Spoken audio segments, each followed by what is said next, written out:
ഡൽഹിയിൽ തൊഴിൽ രഹിതരായ യുവാക്കൾക്ക് പ്രതിമാസം 8,500 രൂപ നൽകുന്ന പദ്ധതി പ്രഖ്യാപിച്ച് കോൺഗ്രസ്. യുവ ഉഡാൻ യോജന പദ്ധതിയിൽ ഒരു വർഷത്തേക്കാണ് തുക ലഭിക്കുക. കോൺഗ്രസ് നേതാവ് സച്ചിൻ പൈലറ്റാണ് വാഗ്ദാനം പ്രഖ്യാപിച്ചത്. ഡൽഹി സർക്കാരും കേന്ദ്രവും യുവാക്കളുടെ പ്രശ്നങ്ങൾ പരിഹരിക്കുന്നില്ലെന്ന് സച്ചിൻ പൈലറ്റ് പറഞ്ഞു.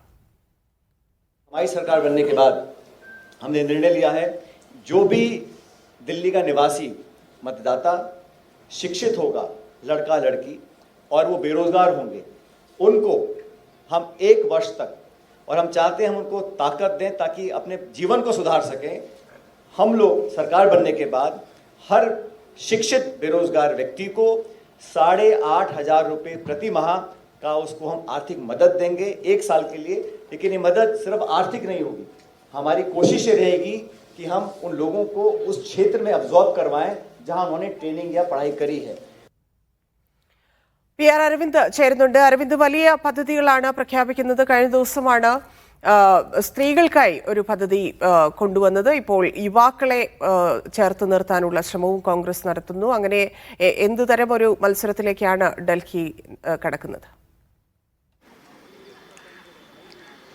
ധന്യ, ഡൽഹിയിലൊരു തിരിച്ചുവരവിനാണ് ഇപ്പോൾ കോൺഗ്രസ് ശ്രമം നടത്തുന്നത്. അതിനുവേണ്ടിയുള്ള പ്രഖ്യാപനങ്ങൾ തന്നെയാണ് കോൺഗ്രസ് നടത്തുന്നത്. കഴിഞ്ഞ 2 ദിവസങ്ങളിൽ 2 പ്രഖ്യാപനങ്ങൾ കോൺഗ്രസ് നടത്തിയിരുന്നു. ആദ്യത്തത് സ്ത്രീകളെ ലക്ഷ്യം വെച്ചുള്ളതും ഇതുകൂടാതെ തന്നെ രണ്ടാമത്തത് ആരോഗ്യ ഇൻഷുറൻസ് പദ്ധതിയുമായിരുന്നു കോൺഗ്രസ് പ്രഖ്യാപിച്ചത്. ഇന്ന് യുവാക്കൾക്ക് വേണ്ടിയുള്ള പ്രഖ്യാപനമാണ് കോൺഗ്രസ് നടത്തിയത്. കോൺഗ്രസ് നേതാവായ സച്ചിൻ പൈലറ്റ് ഡൽഹിയിലെത്തിയാണ് ഈ പ്രഖ്യാപനം നടത്തിയത്. പ്രധാനമായും കോൺഗ്രസ് ചൂണ്ടിക്കാണിക്കുന്നത് ഡൽഹിയിൽ ഇത്തരത്തിൽ വിദ്യാസമ്പന്നരായ തൊഴിൽ രഹിതർ നിരവധിയുണ്ട്. ഇവർക്ക് വേണ്ടിയുള്ള പ്രഖ്യാപനങ്ങൾ പ്രതിമാസം 8,500 രൂപയായിരിക്കും ഈ യുവാക്കൾക്ക് നൽകുക. അത് ഒരു വർഷത്തേക്ക് നൽകുമെന്നാണ് കോൺഗ്രസ് പ്രഖ്യാപിച്ചിരിക്കുന്നത്. ഈ ഒരു വർഷത്തിനിടെ തന്നെ യുവാക്കൾക്ക് വേണ്ടി തൊഴിൽ ലഭിക്കുവാനുള്ള വേണ്ട മറ്റ് സഹായങ്ങളും കോൺഗ്രസ് നൽകുമെന്നും ഇപ്പോൾ വ്യക്തമാക്കിയിട്ടുണ്ട്. ഇതുകൂടാതെ തന്നെ കേന്ദ്ര സർക്കാരിനെതിരെയും ആം ആദ്മി സർക്കാരിനെതിരെയും രൂക്ഷ വിമർശനമാണ് സച്ചിൻ പൈലറ്റ് ഉയർത്തുന്നത്.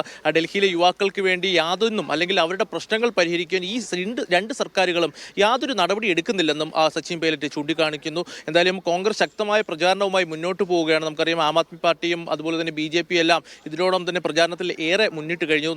15 വർഷത്തോളം ഡൽഹി ഭരിച്ച കോൺഗ്രസിന് നിലവിൽ ഒരു MLA പോലും നിലവില്ല. അതുകൊണ്ട് തന്നെ ശക്തമായൊരു തിരിച്ചുവരവിനുള്ള ശ്രമങ്ങൾ കോൺഗ്രസ് നടത്തുന്നുണ്ട്. നാളെ രാഹുൽ ഗാന്ധി അടക്കമുള്ളവർ ഡൽഹിയിൽ തെരഞ്ഞെടുപ്പ് പ്രചാരണത്തിൽ എത്തുമെന്നും കോൺഗ്രസ് നേതൃത്വം വ്യക്തമാക്കിയിട്ടുണ്ട്. എന്തായാലും തിരിച്ചുവരവിന് കോൺഗ്രസ് ശക്തമായൊരു പ്രചാരണ ആയുധങ്ങൾ തന്നെ മുന്നോട്ട് വയ്ക്കുന്നു. ആം ആദ്മി പാർട്ടി നൽകിയ സൗജന്യ വാഗ്ദാനങ്ങൾക്ക് മുകളിൽ മറ്റൊരു വാഗ്ദാനങ്ങൾ നൽകി തന്നെയാണ് കോൺഗ്രസ് മുന്നോട്ട് വരുന്നത്. ആം ആദ്മി പാർട്ടി നേരത്തെ പ്രതിമാസം 2,100 രൂപ സ്ത്രീകൾക്ക് പ്രഖ്യാപിച്ചിരുന്നു. അതിനെ മറികടക്കാൻ പ്രതിമാസം 2,500 രൂപ സ്ത്രീകൾക്ക് നൽകുമെന്നാണ് കോൺഗ്രസ് പ്രഖ്യാപിച്ചത്. എന്തായാലും സമാനമായ രീതിയിൽ യുവാക്കൾക്ക് വേണ്ടിയുള്ള പ്രഖ്യാപനം ഇപ്പോൾ കോൺഗ്രസ് നടത്തിയിരിക്കുന്നു. വരും ദിവസങ്ങളിലും കൂടുതൽ പ്രഖ്യാപനവുമായി കൂടുതൽ കോൺഗ്രസ് നേതാക്കൾ ഡൽഹിയിലേക്ക് എത്തുമെന്ന് തന്നെയാണ് വ്യക്തമാക്കിയിരിക്കുന്നത്. ശരി അരവിന്ദ്.